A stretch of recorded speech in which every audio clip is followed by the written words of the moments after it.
Bien, esto es hora 25, es el porqué de las cosas, es el momento y lugar en el día en donde nosotros decimos que tratamos de entender esto que es tan complicado.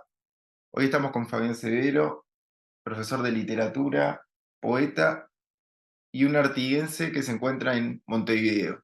¿Cómo llegó ese artiguense a Montevideo? Bueno, buen día. Yo llegué, en realidad ahora estoy en Atlántida. Sí, Estoy cerquita de Montevideo, pero estoy instalado en Atlántida hace algunos, o algo años. así como 9 años. Y ya tengo casi tanto tiempo acá en el sur como en el norte, o sea, me falta un poquito más y ya empato con él. Yo me vine de Artigas cuando tenía 23 años. Sí. O sea que hace 20 años que me vine. Y me vine por amor, ¿no? Me enamoré de una muchacha que vivía y me estudiaba en Montevideo, y yo vivía en Artigas y trabajaba en Artigas, y me vine a pasar un fin de semana con ella a Montevideo y, y no me fui más. O sea, ese fin de semana dura 20 años. Y Después ya me la... quedé. Sí, sí. Sí, me quedé, trabajé, empecé a trabajar en Pando, después en Montevideo, en Toledo, en Canelones, entré a la facultad, fui a estudiar humanidades y me fui quedando. Y ese vocabulario sigue estando. Ese artiguense sigue estando por más que usted diga que completó casi la mitad de la vida, o casi la mitad de lo que va acá y en Artigas, pero cada vez que habla se siente esa peculiaridad, esa frontera. ¿Cómo usted definiría a esa persona de frontera? En primer lugar, lo del acento, viste que a mí, no sé no sé dónde sos vos, pero a mí me pasa que yo me encuentro con mucha gente, incluso del exterior o que ha vivido, yo qué sé, si tengo amigos españoles que viven en Uruguay y vivieron solo la infancia en España y siguen manteniendo el acento y el tono de su España natal o de Brasil. El acento te queda, ¿no? Es algo que va Sí. contigo. A mí me queda y yo no tengo, yo no tengo ningún complejo ni ningún problema con mi acento y porque yo soy fronterizo, fui criado ahí, entonces yo lo mantengo, ¿no? Es mi lengua materna. Y después la definición de cómo defino yo a un ser fronterizo o a un, ¿no? Las definiciones son complejas porque siempre es un relato que vos construís. Vos me preguntas, Fabián, ¿cómo ves o cómo crees que es ser fronterizo? Y yo te hago aquí armo un relato sobre lo que considero ser fronterizo que está basado un poco en mis recuerdos del Fabián de la adolescencia, de la infancia y parte de la juventud en Artigas, y después del Fabián que se fue y solo vio la frontera de lejos, ¿no? Yo voy muy poco mira, te digo que debe ser el lugar del mundo al que menos voy, porque visito mucho más lugares de Uruguay o de Brasil o de Argentina que la propia frontera. Artigas este año no fui, por ejemplo, todavía, ¿no? Me quedan unas semanitas, unos días para terminar el año, pero no fui, pero poder ir el año que viene. Y bueno, ser fronterizo, yo me veo a mí como una persona que nace en un lugar del mundo a donde se encuentran dos países, dos culturas, dos lenguas. Algunas personas creen que eso puede ser un defecto o está mal o te empobrece con respecto a Uruguay o a, no, yo qué sé. En mi caso, a mí me dio una riqueza de vocabulario y una riqueza de cultura y de conocimiento que si yo hubiera nacido en otro lado no lo hubiera tenido. Es decir, me permitió conocer parte de Uruguay, de la cultura de Uruguay, de la lengua de Uruguay, la literatura de Uruguay y parte de Brasil. Yo voy a Brasil y ando como si anduviera acá en Atlántida o en Artigas. Sé mucho de la cultura y de la historia de Brasil. Para mí es una riqueza. Me hizo un tipo bilingüe, con dos países, dos culturas, un tipo, no, a mí me parece que es una riqueza. Em, la frontera con sus luces y sus sombras, Como todo. ¿no? Yo no idealizo ningún lugar, yo no idealizo Montevideo, ni idealizo Atlántida, ni idealizo Río de Janeiro. Los lugares son con lo bueno y lo malo. La frontera, yo lo he dicho en varias entrevistas, yo en la frontera he sido inmensamente feliz y he sido inmensamente triste, ¿no? Yo padecí un Artigas de la década del 80, del 90, del siglo, yo soy del siglo pasado, yo padecí un Artigas a donde no había nada. Porque ahora capaz que vos vivís en Artigas y tenés un celular y estás en varios grupos y conectado y chateando y mirando película y mirando serie y leyendo libros y entrando a las universidades y a los museos y haces todo sin salir del cuarto de tu casa en Artigas. Pero en mi época no había eso. Sí. Es decir, si vos salías no había nada, no había bar, no había café, no había teatro, no había cine, no había librería, no había disquería. O ibas a sentarte a la plaza a ver la gente pasar, y si vos querías salir a tomar algo de noche, tenías que ir a un quilombo, a un queco, a un lugar así, meterte en un barrio para tomar una cerveza. Y las iglesias, las iglesias abiertas, es lo único que había. Entonces, era bravo tener ansias o de conocer o de saber, y eso en una ciudad que era así. Pero a su vez yo creo que esa ciudad así fue la que me dio una forma de mirar, ¿no? La realidad, ¿no? Yo planteaba cuando le decía cómo define el ser fronterizo, porque yo tuve un tiempo de mi vida que viví en Rivera.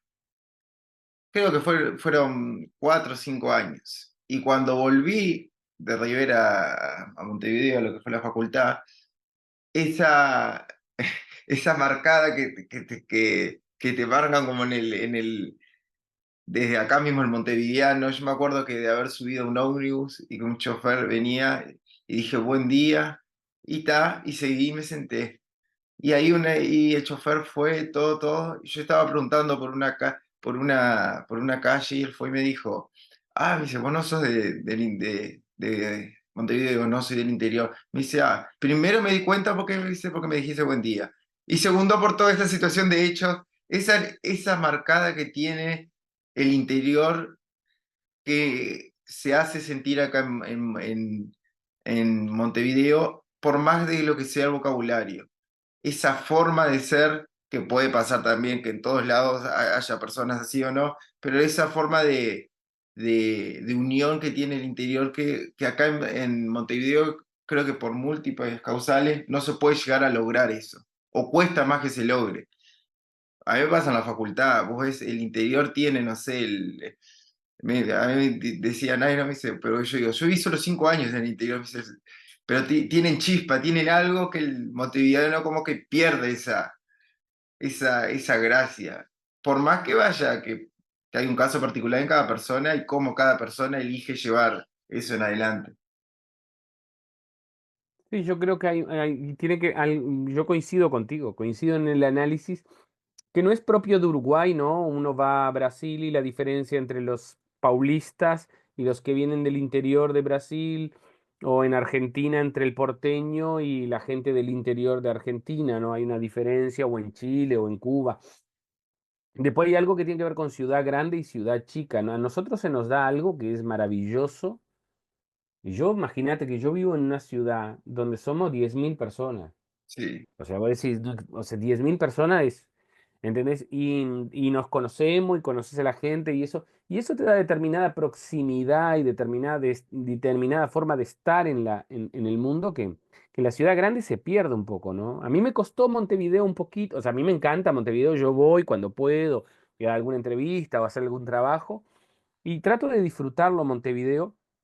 Yo fui un poco infeliz también en Montevideo porque yo vivía en un apartamento y tal, y yo no quería vivir en apartamento porque yo no fui criado en apartamento y digo, yo no puedo pasar el resto de mi vida metido en este apartamento. Me voy para Artigas, pensé, ¿viste? Digo, no, me voy para Artigas, para Rivera, para algún lado, pero con patio y con frente.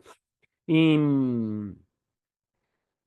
y en Montevideo yo aprendí algo que yo no lo tenía, o sea, yo aprendí la desconfianza.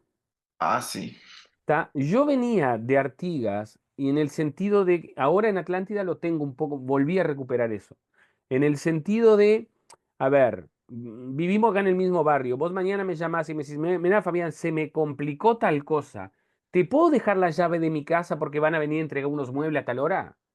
Sí, claro, dejá la llave, acá no pasa nada, ¿no? Y yo a tal hora voy y te abro allí, o vos me decís, che, Fabián, mirá, se me pinchó el auto, vos vas para Montevideo. Prepara un mate y me llevas. Sí, o vas para el centro y me haces un mandado. La típica del interior. Yo en Montevideo aprendí esa cosa de que cuando vos te acercás a pedir algo, el otro ya desconfía de que lo vas a joder, lo vas a engañar, lo vas a robar. Y eso me fui como adaptando un poquito a esa cuestión, ¿viste? De yo trato de seguir hablando con la gente y relacionándome con la gente de la misma forma que lo hacía Artigas. Y te lo digo a vos, acá en Montevideo o en Atlántida, o estuve el otro día en San Pablo, o estoy pasado mañana en Buenos Aires. Sigo hablando como si tuviéramos, como si vos fueras mi vecino. ¿Ah?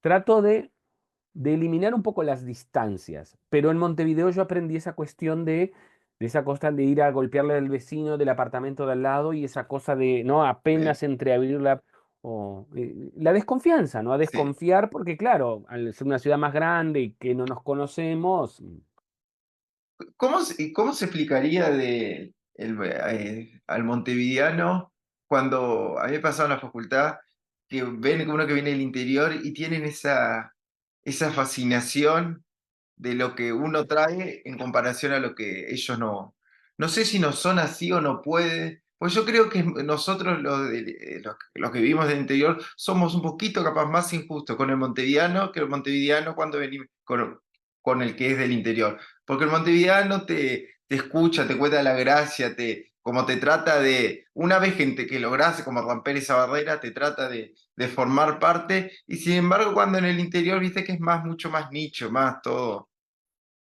es yo coincido. arraigado. No, no, es que Kevin, yo coincido contigo, tengo la misma visión que tenés vos.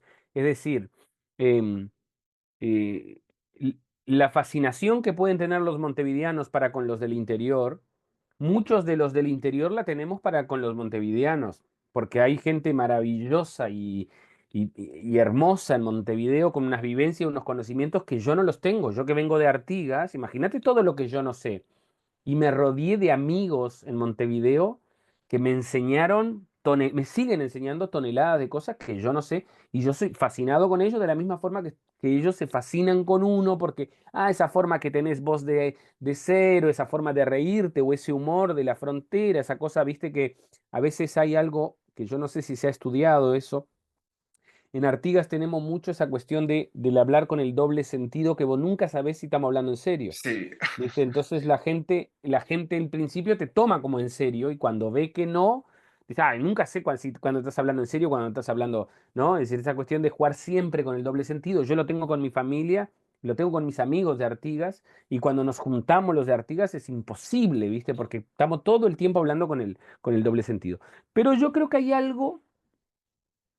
una dicotomía ahí interior, Montevideo, un relato que a algunas personas les sirve abonar esa separación, esa división interior Montevideo, ¿no? Como esa pelea interior Montevideo. Sobre todo a veces en la política, ustedes los de interior o ustedes los de Montevideo.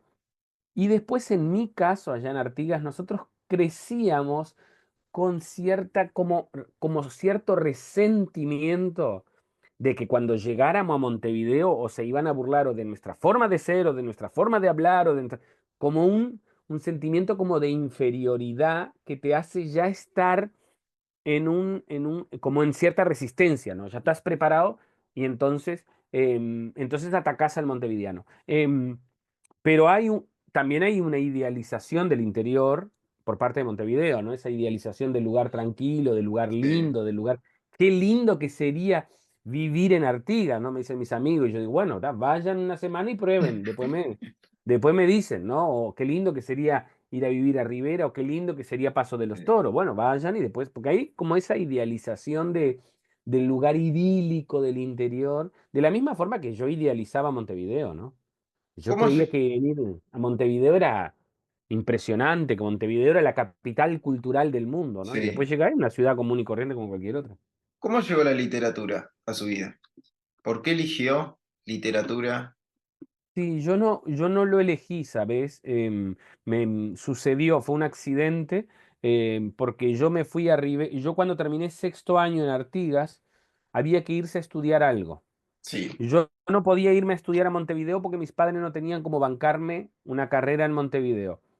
Entonces, o entraba para la policía, o entraba al cuartel, o conseguía a alguien que me metiera en la intendencia, o estudiaba magisterio, pero yo no quería mm, ser maestro, nunca se me había ocurrido ser maestro. Y en eso me dijeron que había una beca completa en el CERP de Rivera, en mm, el Centro Regional de Profesores del Norte, había una norte, beca completa de alimentación, estadía, transporte y materiales. Dije, ta, todo. voy a hacer eso. Porque además lo que yo buscaba era una salida laboral, porque mis padres me dijeron, bueno, si no vas a estudiar, pone un almacén o algo, ponte a trabajar, ¿no? Y bueno, me anoté ahí, fui a hacer profesorado de matemáticas. Me anoté a Mm, hacer profesorado de matemáticas, pero era porque yo solo estaba buscando una salida laboral. Y había gente que me había dicho que los profes de matemáticas son los que más horas tienen. Y y me fui a Rivera, me fui a vivir a Rivera en el 99, en el sí, 1999 me fui a vivir a Rivera, viví 3 años ahí y a las 2 o 3 semanas de estar estudiando matemáticas me di cuenta que no, que iba a perder la beca, que no era lo mío, y entonces ahí pedí para cambiarme.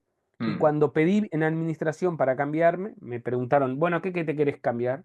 Yo dije literatura, como podría haber dicho historia o filosofía o dije literatura. Y ahí empecé, en 1999, a estudiar profesor de literatura. Ahí empezó mi relación con la literatura como profe y como lector. La escritura en serio, la escritura como parte fundamental de mi vida recién empezó en Montevideo. Cuando yo llegué a Montevideo en el 2004 y empecé a extrañar Artigas, recién ahí me vino la necesidad de escribir porque me di cuenta que si yo escribía podía volver a estar en Artigas. Pero recién ahí, pero no fue una elección, ¿viste?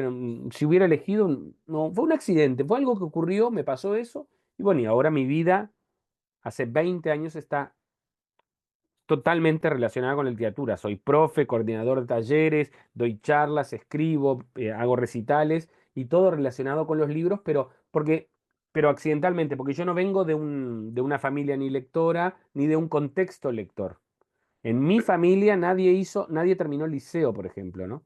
Mis padres fueron hasta la escuela, no terminaron el liceo y estudiar no estaba muy bien visto en mi contexto, ¿entendés? O sea, si vos estudiabas, te veían como medio raro, ¿no? Porque, aspirabas más a lo que realmente venía siendo, entre comillas. Porque claro, eso pasaba, por ejemplo, yo he visto mucho con cuando se hacían los test vocacionales, cuando venís, sobre todo, y lo que decidís estudiar, cuando venís del interior a Montevideo, es muy particular lo que vos quieras estudiar. En base a eso, ellos como te van a, no sé si a catalogar, porque yo, por ejemplo, yo estudié medicina, y yo cuando decidí estudiar medicina, dijeron, pero te hubieses quedado acá, hubieses estudiado, no sé, enfermería. Ya hay un tema de esa aspiración, que es lo que tiene, de lo que tiene el interior, que cuando llegás como a la diáspora, a este corazón que es Montevideo, que ya te suma toda una sumatoria de cargas, de cargas, de cargas, que a vos cuando decís, esto es eso, no es, o es un proyecto, no es un proyecto, o me habré equivocado, no me habré equivocado, o pertenezco a esto, no pertenezco. Y por eso yo digo, cuando hay esa necesidad y ese cambio, y también que yo creo que el del interior también trata de mantener cuando vos venís a Montevideo. Porque hay cosas que se te pegan acá que usted decía, que aprendés, que vos tratás de que no se te peguen, de mantener esa raíz que vos tenés desde un principio. Por ejemplo, conocer con los modales. A mí me asombra mucho, yo siempre digo que el mejor lugar para ver cómo la gente vive es subirse a un ómnibus a las 8 de la mañana. Vos ahí ves todo, te subís a un ómnibus a las 8 de la mañana y ves todas las situaciones ahí porque sí. Y yo cuando subía y veía esa falta de modales, todo, y después te empezás a ser más interno y ves que el descontento, ves todo, vos decís, no es que ellos deciden ser así porque quieren, sino porque también el estilo de vida que llevan, como te condena un poco más a que acá todo tiene que ser apresurado en proporcional interior. Que en el interior se cierra, no sé, al mediodía. Acá es impensado que un negocio cierre a mediodía. Es como toda sí, sí. esa dicotomía que tiene. Y, No, es que las circunstancias te llevan a ser de determinada forma, ¿no? O actuar de determinada forma, ¿no? Y a mí me pasaba, por ejemplo, yo veo, capaz que vos sos mucho más joven que yo, pero capaz que ahora ahora en el interior con el acceso a internet capaz que cambió un poco, pero en mi época era impensable que yo quisiera hacer algo que no conocía.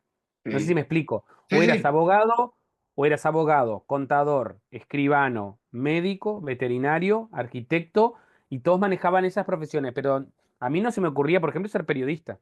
sí, Yo, si volviera a nacer, me dedicaría a la comunicación, ¿no? O me dedicaría al marketing o al no sé. Pero ni sabía que eso existía. O sea, es muy claro, difícil que vos elijas algo que no sabes que existe. Y eso el interior a veces condiciona un poquito eso, ¿no? Según donde vos nazcas o el conocimiento. Y en mí, por ejemplo, en mi familia era visto si vos estudiabas era porque no querías trabajar, ¿entendés? O sea, sí, porque el resto de mis primos y eso ya trabajaban todos, o en la frutería, o en el taller mecánico, o en el no sé qué, y el Fabián estudiaba. Entonces era como, y va al liceo, era mal visto porque dice, este con tal de no trabajar va al liceo y estudia. O sea, no estaba sí, bien visto estudiar, ¿viste? sí, Y eso, eso Artigas. Y después yo escribí mucho en los ómnibus, ¿viste? sí. O sea, la mayoría de las cosas que escribí cuando viajaba, ahora estoy en Atlántida, pero yo hice Montevideo Pando un año de lunes a sábado, todos los días a las 6 de la mañana.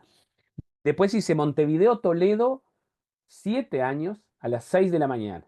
Ah, Y después hice Montevideo Atlántida. Y después viajé mucho ahí adentro. Y el tiempo que más escribí fue ahí, mirando justamente eso que ves vos, mirando la gente subiendo y bajando de los ómnibus, ¿no? Tengo algunos apuntes, capaz que algún día publico algo de eso. ¿usted usted no le parece que cuando yo, por ejemplo, yo a usted lo conocí por Diego Culpadua, cuando le hice la entrevista, ¿usted no le parece que la conexión de Montevideo de donde se encuentra usted ahora con aquel recuerdo de Artigas no es la poesía o aquellas palabras tipo que recita o viralata o todos esos rastros que uno va dejando? ¿No le parece que fue como el cable que lo sigue como lo sigue teniendo a tierra y lo sigue como conectando con con aquella mitad de usted? Es que vos sabés que en lo que escribo está el Fabián que me gustaría haber sido, el Fabián Sí, que habla como me hubiera gustado hablar y el Fabián que anda por Artigas todo el tiempo, ¿no? Es sí, ese. Es decir, yo ahí no lo haces de forma consciente, lo haces inconsciente, porque vos escribís porque no tenés más remedio, no te queda otra porque es sí, tu forma de expresarte. Pero o sea, eso me mantiene.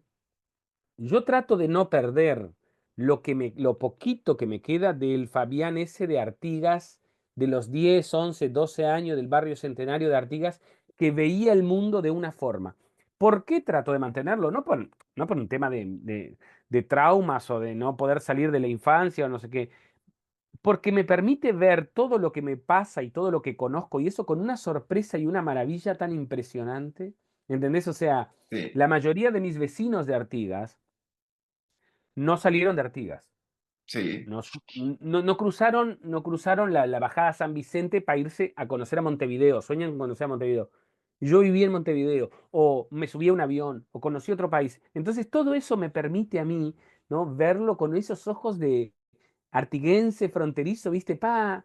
Y después hay otra cosa, que eso también no sé si está estudiado, habría que hablar de eso, que es fascinarte con todo eso, pero tampoco no maravillarte con espejitos de colores. No sé si me explico con Sí, eso. sí, No, esa cosa. A veces vienen algunos, ¿viste? Me voy a algunos encuentros y, una cosa, todo un chetismo, todo, y todo sorprendido con no sé qué. Y el Fabián de allá de Artigas, digo, si yo llevo esto para mis vecinos. ¿Sabes no fue. cómo lo sacamos cagando con esto, viste? Vienen con unas obras, unas cosas, unas Sí, músicas raras, unas performances, unas cosas que todo el mundo acá en Montevideo aplaude y se emociona. Y yo pienso, si esto lo llevo para mis vecinos de sí. Artigas, pero ven a tomatazo lo sacan. Sí, es que acá Montevideo es la mezcla de todo. Acá es como, no sé, acá es como yo tenía un docente de filosofía que decía, es triste que sea como la posibilidad de todo. Porque acá es el pulmón de la posibilidad de todo. Acá vos tenés por lo menos la posibilidad de fracasar. En el interior no tenés ni eso a veces. Porque no tenés ni la posibilidad de tirarte sin saber que el paracaídas se te va a abrir. Acá vos tenés la posibilidad de fracasar, quieras o no quieras, y ta. Y no es lo mismo el gusto de haberlo hecho y de haber fracasado a que quedarte con esa ilusión, con aquella imaginación de que nunca lo pudiste hacer. Otra cosa, esa descentralización, ¿cuándo cree usted que se va a poder dejar de dar? Que Montevideo siga siendo el pulmón. Y dentro de unos 500, 600 años, capaz. Sí, Yo no soy muy. ¿Qué pasa que, Kevin? Yo no soy optimista, ¿viste? Yo no soy optimista. Entonces, yo soy un pesimista. Entonces, yo sí, como veo, mirá que, yo qué sé, no yo tengo espera, 40, no yo espera tengo nada. 43 años, Kevin. Sí, ¿Sabes? En estos 43, casi 44 años, allá en mi pueblo seguimos esperando un montón de cosas. sí, Ah, que les han prometido desde unas termas hasta una avenida, porque además nos contentamos con poco nosotros, ¿viste? Vos nos prometés una doble vía y ya quedamos contentos. Y, y yo qué sé, yo veo todo un país Galeano tiene un texto que se llama La máquina de retroceder, ¿no? Él dice la máquina de sí, retroceder. Y yo veo un Uruguay que casi te diría que camina como para atrás, ¿no? Entonces no sé si esa descentralización se... Yo tengo la suerte de recorrer mucho el Uruguay, ¿no? sí, No sé si hay gente que tiene esa posibilidad. Yo tengo de estar de Aceguá, irme a Río Branco, de Río Branco irme a 33, de 33 ir a Lascano, de Lascano estar en Colonia. Tengo esa suerte. Y a veces uno ve que las distancias son mucho más que distancias, ¿no? O sea, estamos a 150 kilómetros, pero vos decís, vos, esta gente está en la Edad Media. sí, Em, y después tenemos un gran problema de transporte y comunicación en el país, ¿no? Un país que sí, podría ser un país del primer mundo. Fíjate que nuestra distancia más larga son 600 kilómetros. O sí, sea, eso en cualquier... Yo cuando cuento eso en Brasil se matan de risa. Yo fui a un encuentro, yo fui a un encuentro en Brasilia, que es el centro de Brasil, y había gente que venía de 3.000, 4.000 kilómetros para el norte de Brasil, mm, imagínate. Entonces yo le digo, la distancia más larga nuestra es de 600, 700 kilómetros. Nosotros podríamos ser, pero claro, salí de acá, vamos a agarrar el auto y vamos a Partigas, a ver en cuánto llegamos. o No, sea, podemos pasar viajando 15 días más o menos, porque la sí, verdad que entonces es muy difícil que la descentralización se dé, ¿no? Creo que ha avanzado en comparación con el Fabián del 90, pero sí. también creo que tiene que ver un poco con la tecnología, con los avances tecnológicos y eso. Ojalá que se dé, capaz que no, capaz que se da más. Para la gente que es más esperanzada que yo, capaz que se da más pronto, ¿no? Eh, ¿Cómo llegó Viralata? Y Viralata es un libro, viste que yo lo he dicho en pila de lugares, Viralata es un libro que es ese libro que vos no elegiste escribir, ¿no? Porque si yo te pregunto a vos, che, ¿qué libro querés escribir? Ah, voy a escribir un libro cuando muera mi madre. No, a nadie se le ocurre eso. Fue un libro que me salió porque mi madre muere en Artigas en unas circunstancias muy complejas. Mi madre tenía 51 años Sí, y yo no pude entender la situación, no pude entender, y como mi forma de entender es escribiendo, yo ahí todas las noches me puse a anotar en un cuaderno recuerdos de mi madre, fragmentos y además y fragmentos de lo que le había pasado a ella, y después eso lo tejí, lo cosí todo en Viralata y bueno, se transformó en un libro, pero no lo había planificado ni pensado, y después es un libro que me ha dado muchísimas alegrías en el sentido que le ha pasado muchas cosas. Es un libro que van no sé cuántas ediciones, no se para de vender, premio, fue llevado al teatro, sí. pero no es un libro que yo lo haya planificado, ¿no? O sea, es un libro que salió. Yo tenía que superar el duelo por la muerte de mi madre y escribí ese libro. Una especie de em, terapia. Hay, sí, sí, hay, es que hice hay, la terapia.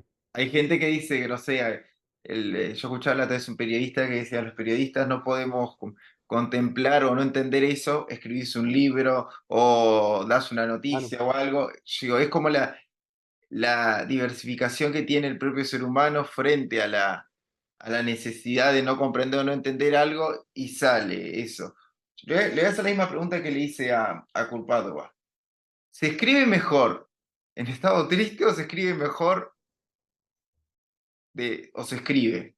Porque viste que con la música pasa algo muy particular que, no sé, hay un imaginario colectivo de que las mejores músicas son un desamor, una muerte, algo choqueante. Y con la literatura, ¿cómo pasa por ahí? Sí, es que no sé, porque lo bueno del arte es que no es una ecuación, ¿viste? No hay receta. Si vos me decís, mirá, es así, mira, vos querés escribir una buena canción, tenés que sufrir. Entonces vos hablamos con tu novia o con tu novio y que te deje.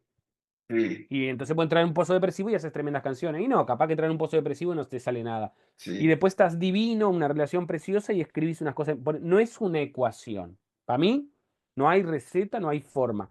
Yo sí, escribo. No, a mí no me queda más remedio que escribir porque yo pienso escribiendo, me entiendo escribiendo y yo creo que todo texto en mi caso nace de una inquietud. Por ejemplo, yo qué sé, me subí al ómnibus y vi algo que me llamó la atención, me partió la cabeza, ¿viste? A las 8 de la mañana vi algo desde el ómnibus o vi algo adentro del ómnibus. Y eso que vi no me deja tranquilo, ¿viste? No me deja tranquilo. Entonces, esa inquietud me pide un texto.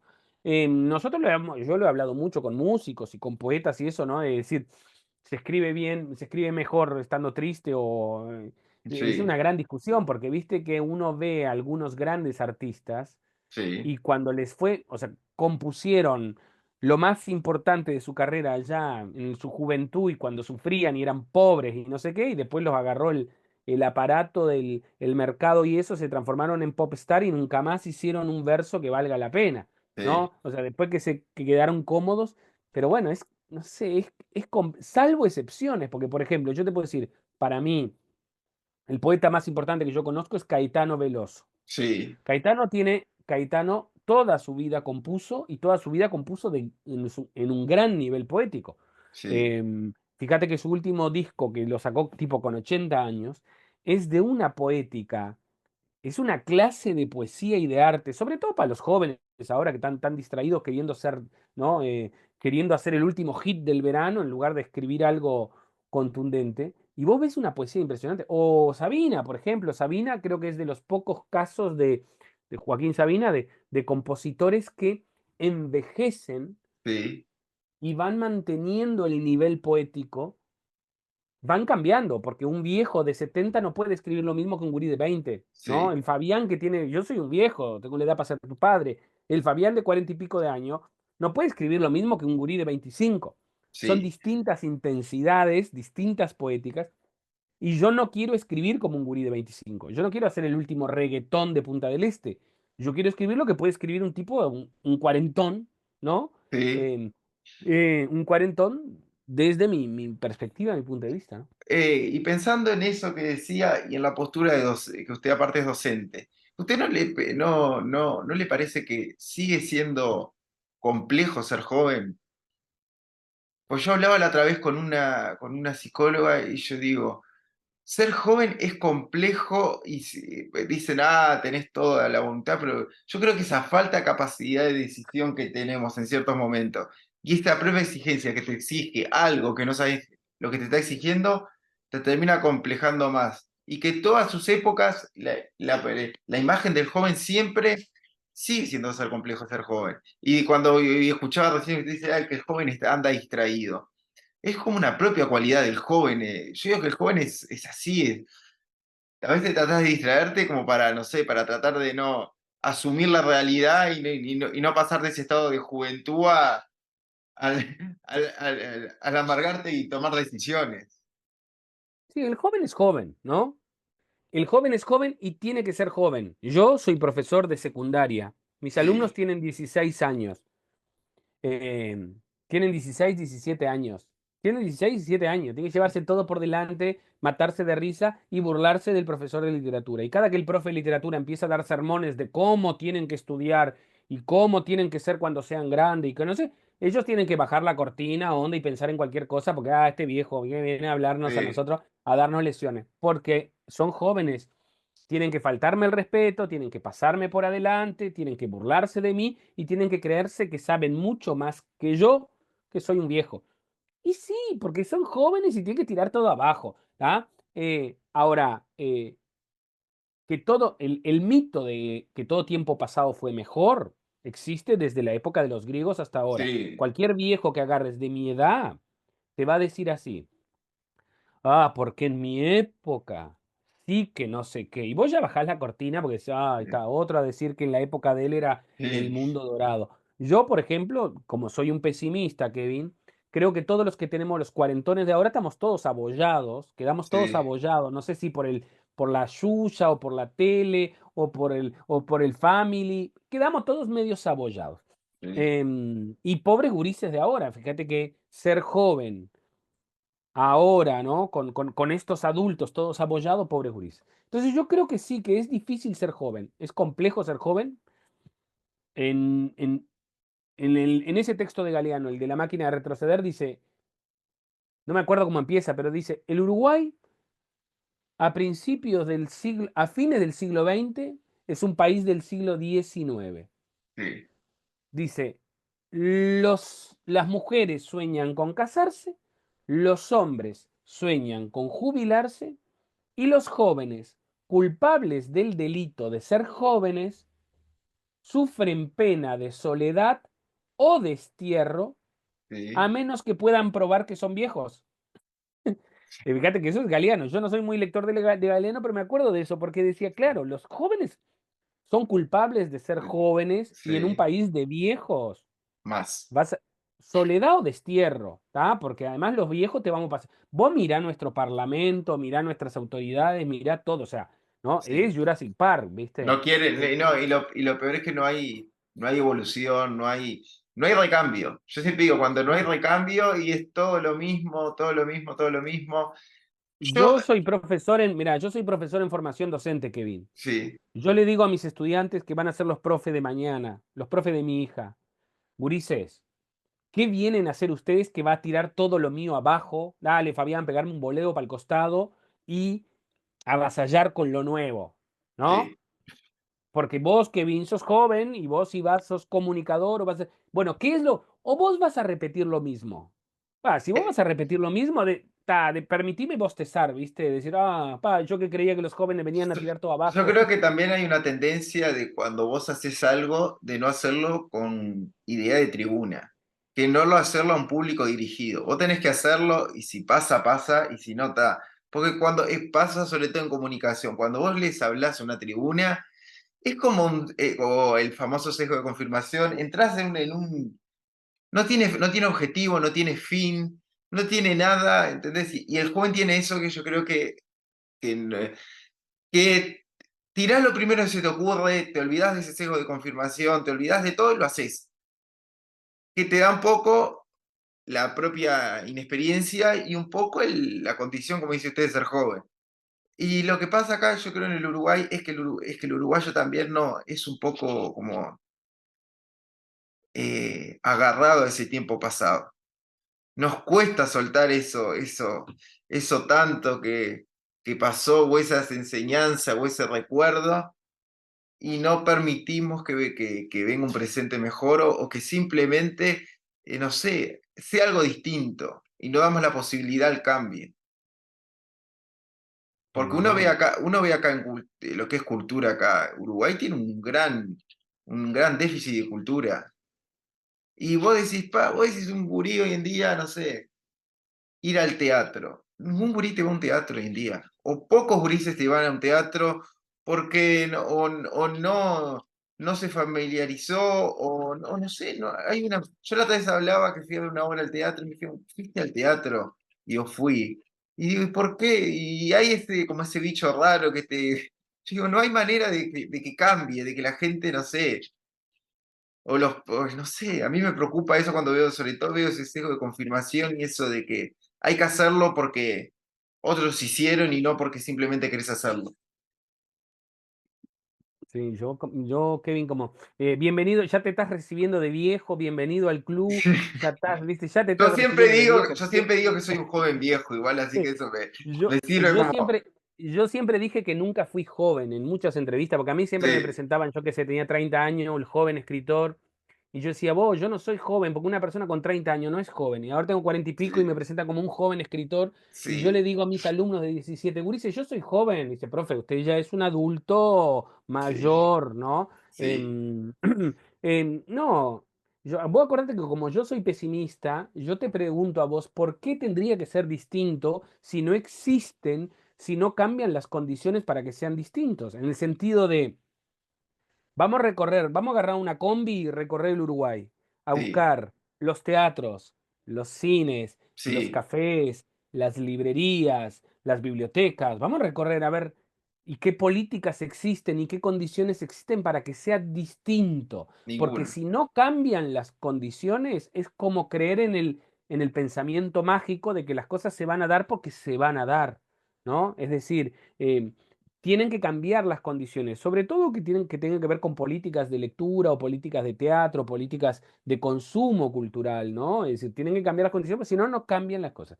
Después, o sea, no, yo creo en eso, ¿tá? O sea, si no, es creer en un pensamiento mágico, pensar en los teatros, en los cines, en esas cuestiones. Y después me pasa que, yo soy profe, em, yo tengo 150 alumnos por año, Kevin. Sí, Mis alumnos son las personas que yo conozco que más leen, más películas miran y más música escuchan. sí, Los adultos de mi edad, anda a preguntarle qué están leyendo. sí, Anda a preguntarle qué están leyendo. ¿Sabes qué están haciendo? Están mirando Reel o sí, mirando, sí. o sea, todo el tiempo haciendo eso. Entonces, yo ahí los Diciente. gurís, y los gurises están haciendo teatro, están haciendo alguna obra, están haciendo alguna, o sea, dentro de mi universo, viste, son los locos que yo conozco que más leen, andan con unos libros en la vuelta, leen un montón de cosas, viste, que los adultos. Y después hay otra cuestión que creo que está estudiado eso, yo no sé mucho de ese tema, pero vos acordate que esta generación de adolescentes y jóvenes es la primera generación en la historia de la humanidad Mm, que va a criarse sola sí, porque ni el padre ni la madre están en la casa porque están laburando. Antes, 30 años para atrás, siempre algún adulto había en la casa. Están solos con sus celulares, o sea, con un acceso ilimitado a la información, y eso tiene que generar algo, obviamente. Y a eso tenés que sumarle este hecho de que pareciera que cualquiera de nosotros puede ser un pop star solo haciendo un videíto y sí. se va a volver viral y te vas a volver multimillonario y ya no vas a tener que trabajar nunca más porque lo vas, ¿no? Entonces, Y la necesidad de exponerse a eso, de que te vean, de entonces que te reconozcan, del like, de es que la esa red primera social. generación, ¿viste? La primera generación que le pasa eso. Entonces, claro, lo estamos manejando todavía, ¿viste? Porque yo te digo, Kevin, ponete a estudiar o ponete a trabajar. No, Fabián, mirá, yo hago un video viral y ya me paro para el resto de mi vida. La Está pego buenazo, y. Kevin. Está bueno, es la primera generación así. Entonces, esta cuestión de microcelebridades, ¿no? Esta Sí, cuestión de que todo el mundo cree que es una celebridad, que todos tienen seguidores y que y tenés que estar alimentando a tus seguidores todo el tiempo, porque, sí, ¿no? Es decir, microcelebridades. Entonces, yo no lo estoy diciendo de tono despectivo, estoy diciendo que es un elemento más a tener en cuenta a la hora del análisis. Mis alumnos se criaron solos. Su mamá, su papá, su niñera, su niñero fue un iPhone o fue un Samsung o fue sí. un teléfono celular inteligente. Ese factor hay que tenerlo en cuenta, ¿no? Hay que tenerlo en cuenta porque esto está sucediendo por primera vez y bueno, y va a generar cambios, ¿no? Va a generar, pero siempre fue así, los jóvenes, ¿no? Siempre generó Te- cambios eso. Teniendo esa postura que usted marca pesimista, ¿qué ve para futuro? Para ir cerrando. ¿Qué ve de futuro? Algo bueno tiene que ver. No, pero lo que pasa, Kevin, es que el pesimismo está mal visto, tiene mala prensa, pero Sí, es así, ¿no? El pesimismo en este sentido, mirá, el mundo se destruye, sí. las guerras, el hambre, la injusticia. No hay solución, Kevin, no hay solución. ¿Sabés lo que vos podés hacer o lo que yo puedo hacer? Nosotros podemos incidir en nuestro contexto, ¿sabes? El mundo yo no lo puedo cambiar porque es muy grande, Kevin. Mm, Pero mi mundo acá, el tuyo, el de mi vecino, de mi hija, de mis alumnos, yo en ese sí tengo incidencia. En ese yo puedo cambiar y puedo aportar. Vos me decís, bueno, Fabián, cambiando tu pequeño mundo vas a cambiar el mundo. No, bueno, tranquilo nosotros. Vamos a encargarnos de que hoy hagamos la cosa medianamente bien, porque yo el mundo no lo puedo solucionar, ¿viste? Entonces, eh, yo sé que hay una tendencia en la humanidad, y eso creo que viene de la modernidad, esta idea de progreso, de que vamos hacia algo bueno o algo bueno va a suceder o el futuro va a ser bueno y esa necesidad de ese relato así. Yo, vos sabés que no necesito, en mi caso, pero Sí, soy un viejo, no necesito ese relato, esa cuestión de que vos me digas, mirá, Fabián, vamos a mejorar, ¿no? Porque yo te voy a decir, y Kevin, ¿y vos en qué te basás? Si vos estudiaste algo de la historia de la humanidad, ¿en qué te basás vos para creer que nosotros vamos a para mejorar, mejorar. de que esto va a ser mejor? En más, yo digo, mirá, vamos de a poco. Entonces yo no tengo como esos mensajes esperanzadores, ¿viste? Sí, Pero tampoco lo necesito, ¿tá? No necesito eso. Ahora, también si querés te puedo construir un relato esperanzador, ¿no? En cuanto a un montón de avances de un montón de cuestiones, ¿no? Pero yo creo que el pesimismo crítico, ¿no? Esta cuestión de, sí. mira, vamos a bailar y vamos a divertirnos, Kevin, y vamos a pasar la bomba porque el mundo se destruye. Mm, ¿Entendés? O sea, mira por la ventana, mira cómo está. Bueno, ¿sabes qué pasa? Vos tenés que aprovechar este momento ahí en tu casa, con tu familia, ese almuerzo, aprovecharlo, porque mira cómo está la cosa. Está heavy, o sea, estamos en un mundo, ¿viste? En ese tipo de, creo que lo dijo Dolina en alguna vez, ¿no? El sí. tipo que está bailando arriba de la mesa, bailando en la fiesta y disfrutándolo sin olvidar que allá afuera el mundo se destruye, ¿no? Es como esa escena de la película Casablanca en la que ellos se están besando y ella le dice el mundo se destruye y nosotros enamorados. Bueno, esa cuestión, ¿no? Disfrutalo, disfrutá, Kevin, aprovechar tus amigos ahí, tus estudios, tu ida a la facu, tu familia y no sé qué, porque mirá que está heavy de verdad. Disfrutalo sin olvidar que está heavy, ¿viste? Gracias. Abrazo grande, Kevin. Que andes bien. Chao. Chao, chao.